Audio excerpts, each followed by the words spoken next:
Welcome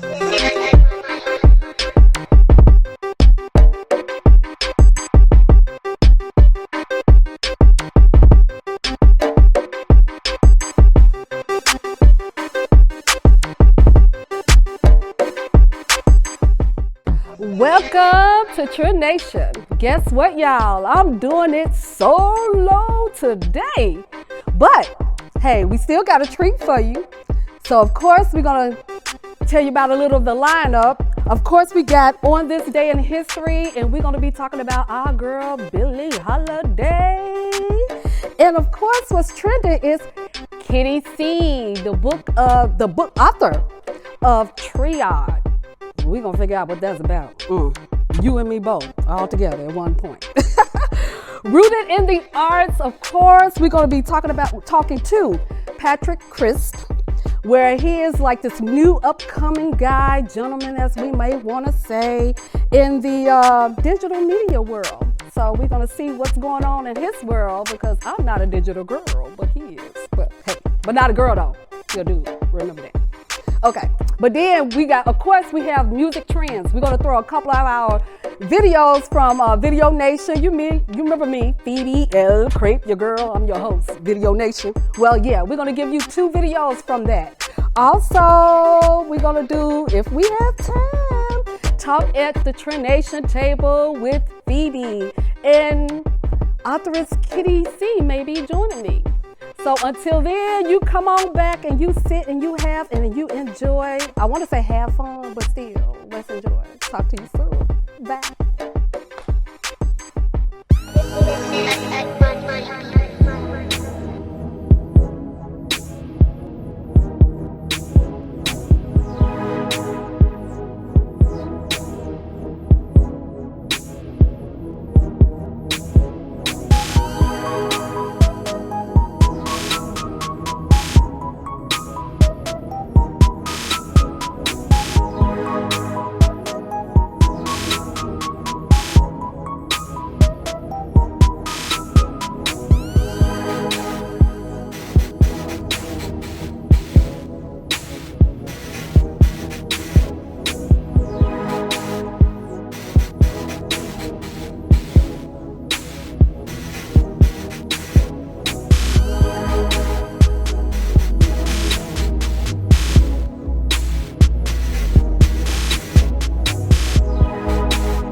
Thank you and welcome back to True Nation.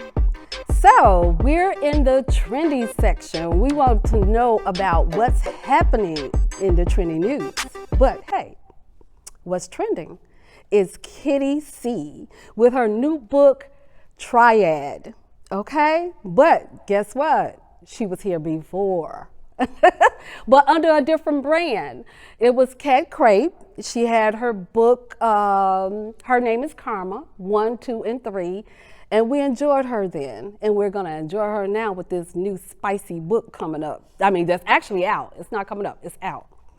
So, Kitty C, tell us about Triad. Oh, wait, before we do that, I want to say I said the book name wrong early on in the show. It's not Triad. We're not at the hospital. So it's Triad, a polytail. So I just want to get that out the way. Clear the name, clear my name and get it out the way. Okay, so Kitty C, tell us about this book. Like, what's going on? So Triad is actually like it says in the title, a polytale. It is a dynamic of a polyamorous relationship, which starts with a married couple who decides to spice things up. So, yeah, not to give away too much, but there's some twists and turns and unexpected events. And spicy scenes. Well, I guess it's really spicy because on Amazon, your numbers been, they've been just going high. Definitely in the top 10 of urban erotica. Oh my goodness. See, I'm too old school for the erotica stuff, you know. I'll probably fall forward dealing with it. So is there any particular special character that people take to most in this book? They take to the one who's actually deemed the villain. Okay. Which depending on how you look at it, there could be more than one. Okay. But there's definitely one that will surprise you. So that's who's been most talked about. So let me ask, is this a man or a woman that they're it's a woman. Oh, so your readers like the woman because she's more of the villain. She's more of the villain. Yeah. Oh wow. So what twisted in your brain to do that? So I wanted to create the Polytale collection, so there'll be more books under that collection. I just wanted to do more love stories and relationships that are not the norm. Okay. So the Polytale collection will be more so unexpected love affairs and love that could work outside of the norm. So is this collection just gonna be just Polytale, or are you gonna step outside of that and do other creations? So for right now, I'm gonna finish this collection. So there'll be multiple books under this collection, but it's definitely not gonna be the only collection. Oh, great. So, well, let's jump into that. So, you also been doing something else since the last time you've been with us. You've been here on the show. You have your own publishing company. Yes, I started Studio 525 Publishing LLC. Okay. About 2 years ago now. Oh, okay. I've only done, I released a journal since I started, but this would be, Triad is the first novel underneath my publishing company. Oh, so, wow. Yeah. So under your publishing company, will you be adding other authors? I would love to. Okay. Yes, I would love to. I just want to, you know how you like got something in you got to get it out, you got to finish it, you got to create it. I want to get my stuff out, and then I will love to add other authors to the roster.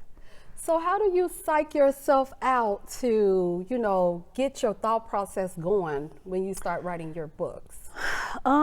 Usually it's my surroundings. Like I have to, I listen to other books. I listen to audiobooks. Okay. So I listen to other books. I watch a lot of TV. All of those things are very motivating. I put myself in a very, motivating space. So like sometimes I need to be outside, sometimes I need to be like at a table with like some pretty flowers sitting in front of it or something. It has to be something motivating. So I kind of set myself up to. Wow, because I've been watching how trendy you've been, you know, all the compliments, because we are social media buds, because I'm your mother. So I see how you're trending, you're trending on other social platforms. So why don't you tell the audience how they could connect with you, get your books, like your tags, your social media? On Facebook, I am authoress Kitty C. I also have a reading group on Facebook. It's a private reading group called Spicy Reading with Kitty C. Instagram and TikTok, it's authors_Kitty C. Okay. Is that it? That's all I got. Yeah. I'm gonna call you on the phone. No. Like, yeah. Like, no. That's it. Hello, Kitty C. I saw you on Trend Nation. So I mean, I get it. Okay, well, see, she have more taglines than I ever would have in my life. It's just Phoebe L. Creep. That's it. I tried to make them all Trend Nation. But we want to thank you for coming and letting us know about your book and introducing us to this new, not triad, but triad Polytale, which is blowing my mind right now. But thank you so much, and hopefully we'll have you back again too to sit at the table, the Trend Nation table, and talk with me about a couple of things. Okay. The younger generation from my generation. So, okay. You know what I'm saying? But thank you. And thank you for watching our segment, Trendy segment. And you go and follow her, and you will see how trendy she is. Talk to you soon, Trend Nation. Southern trees bear strange fruit, blood on the leaves and blood at the root, black bodies swinging in the southern breeze.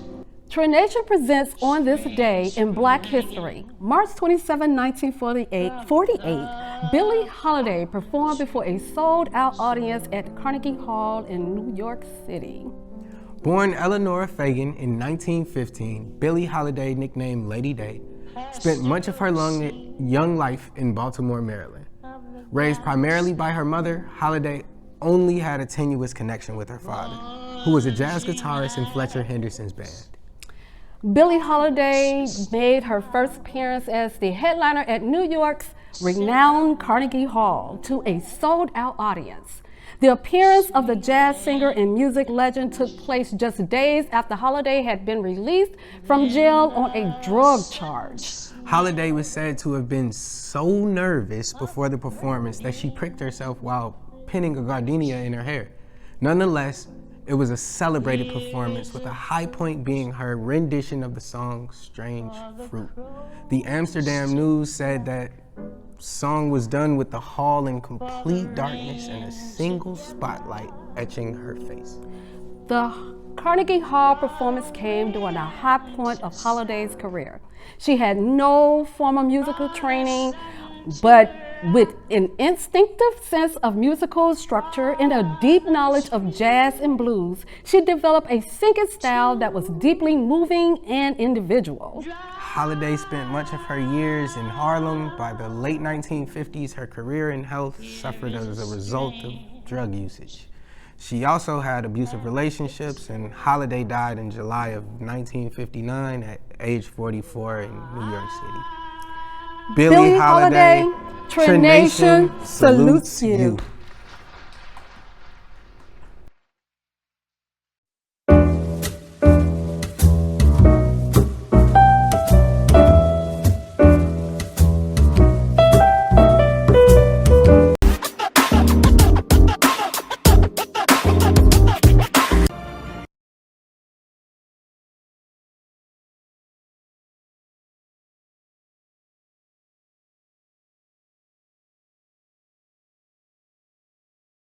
We all agree tonight, all of the speakers have agreed that America has a very serious problem. Not only does America have a very serious problem, but our people have a very serious problem. America's problem is self-destruction. You're headed for self-destruction. Self-destruction. You're headed for self-destruction. Black on black crime, yeah, what is that? What is that? Made it up, yeah, I bet that he wasn't black. It's a title that we're given just to hold us back. If a white man kills a white man, what y'all calling that? I'm just a kid, but a kid who speaks a lot of facts. And there's a lot going on, I think it's really whack. Like cops killing kids who ain't even strapped. Like cops killing kids just because they're black. It all went downhill when Trump got to the office. Our people not going out to vote really cost us. After school programs and even healthcare. I pray night that Obama was still here. It felt good to scream my president's black. I'm still screaming, my president black. For 8 years, I knew somebody had my back. We took 2 steps forward and 1 step back. Now I'm living day by day, think it was next. Co-public assistance and welfare checks. Low income housing and money for college. We'll be a threat with ambition and knowledge. They get a thrill when we killing each other and got jail cells waiting for our fathers and brothers. self-destruction. You're headed for self-destruction. Self-destruction. You're headed for self-destruction. Self-destruction. You're headed for self-destruction. Self-destruction. 1, 2, 3, 4. I'ma spit about Camaro Rob. He was like a Jamaican who had 10 jobs, I mean his businesses. He was all about his paper, and then he got killed by a jealous hater. He was doing right, wasn't even in the street. I fly OG, Balenciaga's on his feet. When you doing good, beware the creeps. Philly lost a real one, for days we couldn't sleep. He sold hair, wasn't in it selling drugs. Rest in Paris, Rob, you were truly loved. The Trayvon mess had me stressed and feeling sorry. He was walking from the store, not bothering anybody. Any doodles and tea, he paid a whole $2. Then headed back home to chill with with his father. Zimmerman should have left him alone. Like the lady said to do on the phone, but he bum rushed him and pushed him, bashing and smashing. You killed that young man, should have been given the X-Men. Someone died and got all shot up, and his killer got off cause he's white. It's for Trayvon Martin, yeah, his killer was white. But let's speak of the ones that's our own type. The type of crime that happens on my block. Every other day another boy's getting shot. Another mother is crying cause she just lost her son. Because a punk couldn't give up a fair one, so he grabbed the gun to settle his beef. And more than likely, he's still on the streets. And that body he got, it won't be the last one. And the hustler he idols that gave him the gun was the only male figure he had. Because the mom plays the role of a mom and a dad. Self-destruction, you're headed for self-destruction. Self-destruction. Break it down like this. Self-destruction, you're headed for self-destruction. My mom told stories of when she was a kid. And all cool fun things that she did, like hopscotch in the street, jump rope, and freeze tag. I could picture all the fun that she had. The only truck on my street is the outline of her body. When someone shot dead from a fight or a robbery. Hide and seek was a popular one. It's playing out with dime bags and a gun. My mom said her favorite was red light, green light. And my dad wanted to be like Mike. The role models now are the dealers and hustlers. Nowadays the working man's a sucker. Now talk about the bullets, they ain't got no name, punk shooting, but ain't got no aim. So the innocent girl that's just walking the streets, it's shot dead and it wasn't her beat. Pick up a book instead of picking up guns. Raise men instead of raising these bums. They say this the city of brotherly love. Brothers in the hood don't show no love. Mothers in the home don't give out hugs, and the fathers in the hood would rather sell those drugs. Me and my girls were in the hood hollering free me. At every rally, every show, we holler free me. This is abuse, we should be stopping. Who gives a man 2 to 4 for 12 o'clocking? When there's people out here killing and robbing. Why wasn't 2 to 4 months another option? Y'all took that man from his kid. Y'all punished him for what he did as a kid. Not trying to downplay what he did, but 10 whole years on probation was his bid. He's a role model. Many kids wanna be him. So we scream free me till they freedom. This ain't the Bronx, but I sure gotta tell. The ends out where brothers dead or in jail. Take me back to the days when kids could have fun. When mothers didn't outlet their sons. Getting the Elmwood doing steps with the gang. Check me out on Uchiwala Bang Bang. Way before IG and Facebook, when kids really had their face in the book. This subject controversial and turning some heads. Would you hear it clearer if it came from some kids? Kids trying to be leaders and fight for their community. Kids trying to bring peace back and unity. Black lives matter, should matter to all. United we stand, but divided we fall. Public schools are empty, jails are overcrowded. Our city needs something, don't just rap about it, be about it. Self-destruction, you're headed for self-destruction. Self-destruction, you're headed for self-destruction. Instead of protecting our kids, you now hurting them. I'm referring to the cops out in Ferguson. Mike Brown was an unarmed kid, but he was black. That's why you did what you did. Killing black men has begun to start trending. Ain't no chance of us winning unless we all agree to help break the cycle. So there's not another Trayvon or Michael.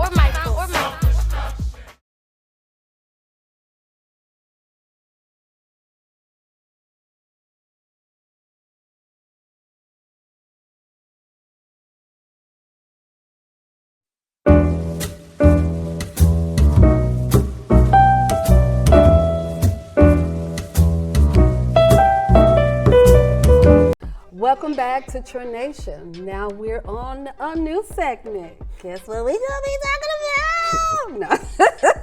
This is rooted in the arts. See, I got you all rammed up thinking we finna get into some stuff, but we are. So right now we have our guest, Patrick Crisp. Patrick is up and coming into the digital media world, like something I know nothing about, but he does. So we want to ask him a couple questions of what's going on with that. So Patrick, you're from Cultural Media Chicago. Indeed. Oh, what's up? No, I'm not Martin Lawrence. Don't pull me on that one, y'all. But look, so Patrick, tell us what kind of company is this? Culture Media Chicago is a multimedia company, so we specialize in everything that you can think of that is media. So from designing and creating pieces of clothing, all the way to music and video production and things of that nature. We do the whole realm. So everything you could think of that you could possibly need in any way, shape, or form to build a business or build an artist or market or whatever, we do all of that. Oh, wow. So recording studios, t-shirt shop where we print and manufacture products and things of that nature, as well as behind the scenes stuff. So working as producers and executives for other companies to help them get what they're trying to get done as far as a vision accomplished. So that's pretty dope. Appreciate it. Is this with more corporate or small companies? Like, it's everybody who needs us. Our thing, that's why we made sure to incorporate Chicago into the tagline, because it's about doing what we need to do for our city. There's so many people from the area that we come from, or the areas that we come from, I should say, that just needed an opportunity or needed somebody who knew what to do to help them get their vision executed. And we have so many friends that passed away and so many opportunities that never got seized because the opportunities just weren't there. So our primary vision, more so than anything, is making sure that we can help as many people like ourselves be able to execute their vision. That goes in a line of when you say community, because we do have a segment that's it's your community. For sure. So that's something like you're feeding back into the community. 100%. I mean, we're from the community. We're a part of the community. The community is so much a part of us. The stories that we tell come from the community. Wow. The work that we do is with the community. The work that we do is for the community. The people that we work with are from the community. So the community is just as much a part of what we do as the actual work that we do. So the community comes first and foremost. So our whole goal is making sure that we buy back the hood, as well as making sure that it ain't no hood to buy back by the time we done. You know, my goal is to make 100 black millionaires before I die. So. Whoa! See, you done just let me try to get into this media stuff. For sure. That's what I'm talking about. But you had to go to school for this. Am I correct, or are you currently in school? I took the opposite route. Most people go to school and then become a professional. I became a professional and then went to school. Wow. So I've been an audio engineer for the past 10 years. I've worked at some great places. I've reached some great heights as far as doing that. I'm a recording artist. I've done some great things as far as that. I've performed on some big stages with some important people, and I've also helped other people be able to do the same thing. That's more like that self-taught type of thing, right? For sure. I definitely taught myself, and then I utilized my friends who also knew how to do what it was that I was trying to do. Okay. And we worked together, we built together, and we created everything together. So even as far as culture, it's a team of friends. We were friends before we were business partners, and that's why the business is going to be what it's going to be. See, and that goes to show you not to look down on self-taught, because they're just as talented as people that goes to school. For sure. And you know, going to school was really the basis of that was just to build the network further. Exactly. I wanted to find other people that were from the same situations that had a similar vision, and I knew the best place to find those people were at school. So I went back, and then getting a degree on top of that doesn't make it any, less of a good idea. So. Exactly. And then plus with that, it helps by being, especially if you deal with corporations, any companies, smaller companies than higher corporation, when the fact that you have this degree behind you, even though you were self-taught, you just went in for the, what they call it when you just went in for the connections. Exactly. The network was all and then you have that paper to say, I know what I'm doing. For sure.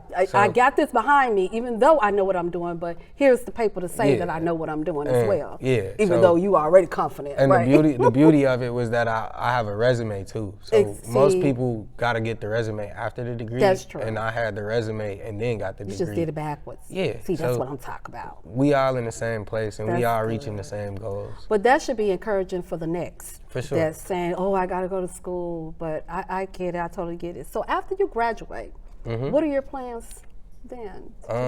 My plan is to bring my talents to CAN TV first and foremost. I have a beautiful idea and a show that I plan on getting produced and up and running before the end of the year. Okay. It'll be called With the Culture, and the idea is to spotlight people like myself throughout the different communities across Chicago, because there's so many of them, and I want to go into each one of those communities and be able to connect with those people who are like me and bring spotlight and opportunity their way in places that I may not frequent, but that I understand are there and need the same things that where I'm from needs. Okay, well, this one last question I have for you. With this type of degree that you're going for, what other jobs or opportunities can go along with that degree? So what I went to school for was radio, TV, and broadcasting, but I specialize in digital media production. So I can do everything from build a website or a blog to be able to run a show like the one we're on right now. Wow. So that's really how far I can take it in either direction. Wow. I can be behind the scenes or very much so in front of the camera like I am right now. That's awesome. Patrick, thank you so much for joining us Thank you. on Trend Nation. It's been such a pleasure for you co-hosting with me as Oh, well. yeah, for Such sure. a pleasure. And I thank you. And thank you, Trend Nation audience, for tuning in with us. And we wanted one more thing too. If you want to know anything else regarding the digital media or about Patrick, please contact us at Trenation Talk Show. I know I'm silly, y'all. I'm solo, so I'm gonna keep saying it. But thank you so much, and thank you, Patrick. It was great having you. Appreciate the opportunity. Thank you. Welcome, Trenation.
Welcome back to Trend Nation, but we're only back to say goodbye until next time. But before we do that, we want to thank our guests for coming on our show and blessing us with their presence. We want to give thanks to Kitty C and, well, the authoress, Kitty C. Let's do that. Thank you so much for joining us today. You are so welcome. And Patrick Crisp, our digital media guy. Well, he's not ours yet, but you know, I'm putting it out there. Coming soon. Yeah, coming soon. But yes, we would like to thank him for being not only a guest, but co-hosting with little bitty me, True Nation. But thank you so much. You are so welcome. Look, I'm being goofy like a little kid, but that's okay. We all right. I can be an old age and do that. Don't judge me. But okay, enough about me. But I just wanted to say thank you once again. And this was a success. And I was solo dolo with a co-host and Kitty Z. Talk to you soon. Take care, True Nation. Bye.